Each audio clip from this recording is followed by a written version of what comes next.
A couple of months ago, SRAM launched their brand new pro-level red eTap AXS group set, and now we have a more affordable alternative, Force eTap AXS.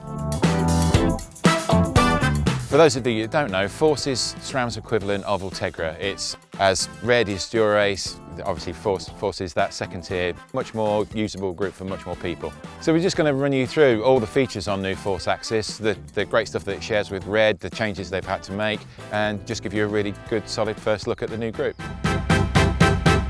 So we'll deal with the simple things first. The hydraulic disc brakes. It shares the same new CLXR rotors that you get on the red group. These new road-specific rotors with more aerodynamic carriers. The braking surface is smooth, so there's no sharp edges. But then when you come to the brake body itself, instead of the Ultra CNC machine and pared down version on the red units, the Force unit is a little bit simpler. It carries slight bit more weight, but the actual internals, the pistons and the system works in exactly the same way. Moving on to the Mechs. On the front Mech, again it shares exactly the same internals with red, so that's the same electronics, the same chipset, the same motors. So from the lever you get exactly the same functionality. But again, they've just pared down a few features. Rather where red has got ultra lightweight cages, then on Force it just reverts to like a plate stamped steel cage. Much in line with what you see the difference between, say, Dura-Ace and Ultegra. But functionality wise, we've just found it works much the same way. Moving on to the rear Mech, it's much the same story. Whereas with red you get the full Gucci treatment of carbon cages wrapped around the oversized ceramic bearing equipped jockey wheels. On Force you get, we're still lightweight, but it's glass reinforced nylon for the front cage with a steel backplate, and then the oversized jockey wheels are just running on standard stainless steel bearings. So they're looking on at what both those Mechs are driving. We take the chain.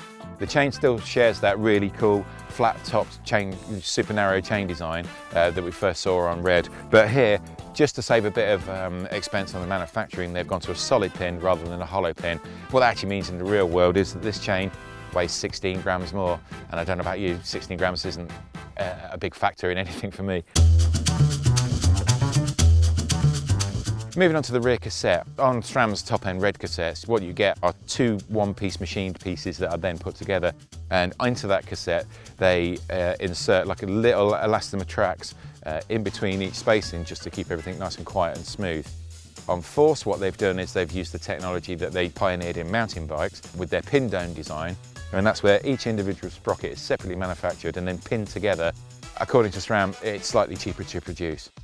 What that has in the effect is when you're riding is that all the things we talked about, how smooth and quiet red is. Force, still quiet, still very smooth, but it actually sounds more like a normal group set that you're riding on today.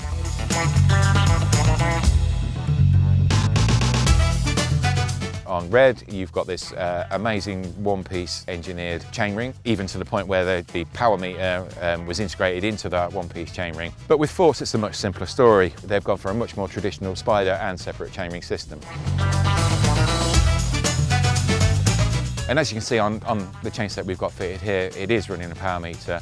It's based on the existing D0 system, that's a spider-based meter, so you can change that back for the original spider should you need to, and it's easily used and serviceable by changing chain rings whenever you need.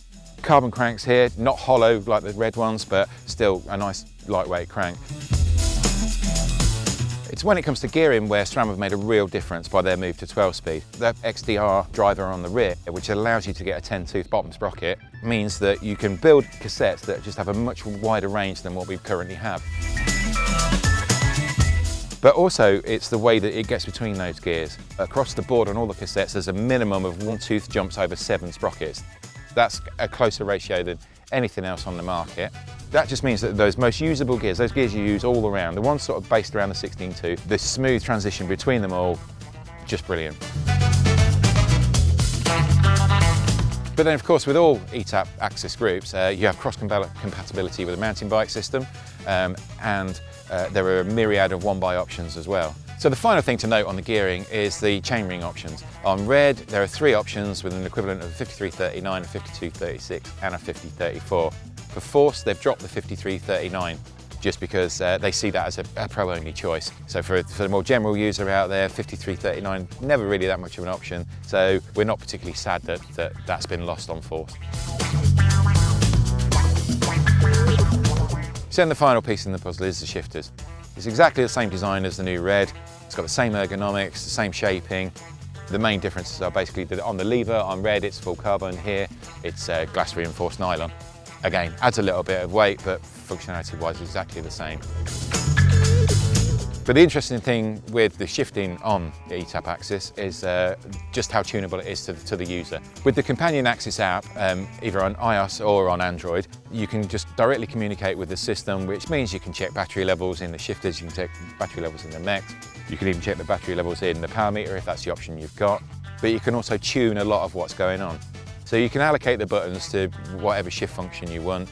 You can tune speed, you can shift a mount. There's sprockets that you can shift in a single long button press.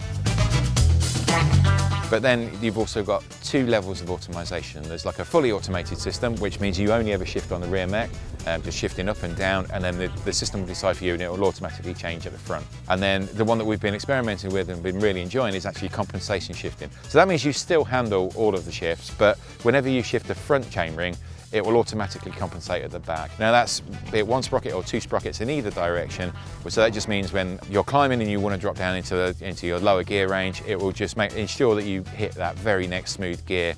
Or consequently, the other end, when you've come over the top and you're starting to accelerate, when you push it into that big ring, it won't be all of a sudden you'll just over gear yourself. It will just get you in that nice smooth transition. Some might consider that a bit of a cheat, that you should know what to do anyway, but we'll take advantage of any little bit of electronics that they can give us. I mean, why not?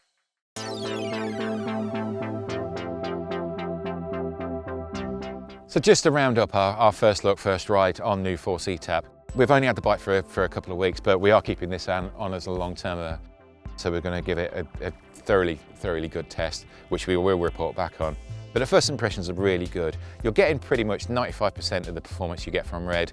You're only paying a weight penalty on the group set, depending on spec, of around 300 grams. And we'll expect to see plenty of Force eTap equipped bikes. And we fully expect them to be priced around the same sort of money you'd currently buy an Ultegra Di2 bike.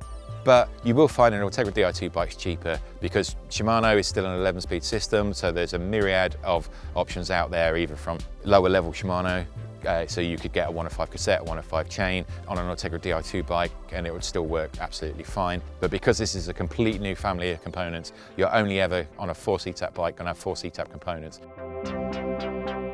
So the retail pricing on the group set starts from around £1,814, and in dollars that equates to, I think, $2,078. Now, compare that to Red, that's over £1,000 cheaper depending on spec, and so we think Force eTap is going to be a real force to be reckoned with. So if you want to find out more about new Force eTap, check out the link in the video description. It'll take you over to BikeRadar. There's plenty more comparisons on there with Red and plenty more about the functionality and the options available. So what do you think of new Force AXS eTap? It's going to be a big rival to Ultegra Di2, but more importantly, does it mean that you don't really need a Red eTap AXS bike? That's just for the super bikes of this world, for the glamour bikes, for the professionals. For the rest of us, does this do everything you need it to do?